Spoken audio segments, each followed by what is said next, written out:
الخبرة المغربية ترفرف عاليا في سماء قطر. حسين عموتة كيكتب التاريخ مع منتخب الأردن في كأس آسيا وكيدير إنجاز غير مسبوق في تاريخ منتخب الأردن. الحمد لله مستحقة، الحمد لله، شكرا للشباب اللي قاموا بواحد المجهود كبير.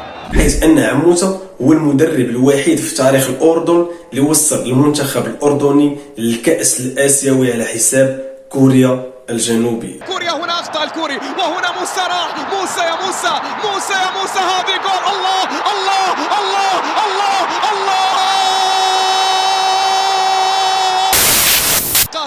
أرحنا يا موسى، أرحنا يا موسى، هي الله الله الله الله الله الله. فرحة هستيرية للشعب الأردني ولكافة الدول العربية بهذا الإنجاز الكبير اللي دار الحسين عموتة. ألف مبروك، ألف مبروك للنشام. إن شاء الله ما نروح الأردن غير بالكاس، إن شاء الله ما نروح غير بالكاس.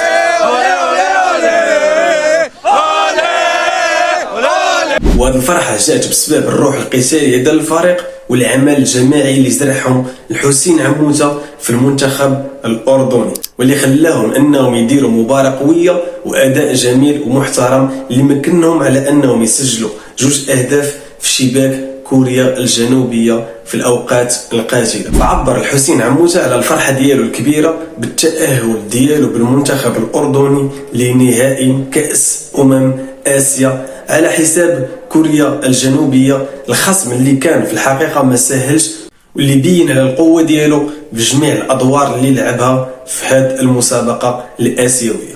رياضي الوصول إلى نهائي كأس آسيا، ما هو شعورك؟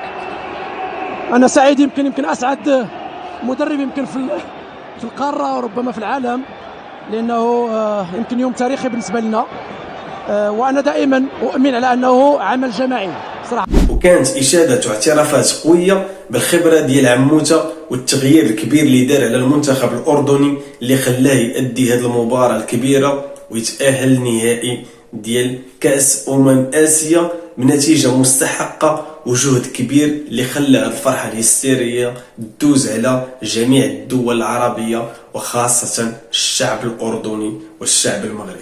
واحتمل المدرب ديال كوريا الجنوبية اعترف به مباشرة بعد ما سالات المباراة وهنئوا بالفوز المستحق على المنتخب ديالو، وكانت ردة الفعل قوية من المدرب ديال كوريا الجنوبية على الأداء الجميل اللي دار المنتخب الأردني. Ça va bien.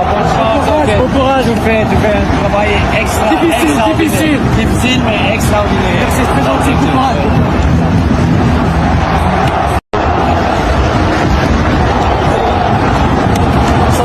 Ça va bien. Bon courage, vous faites un travail difficile mais extraordinaire. Merci, c'est très gentil, bon courage.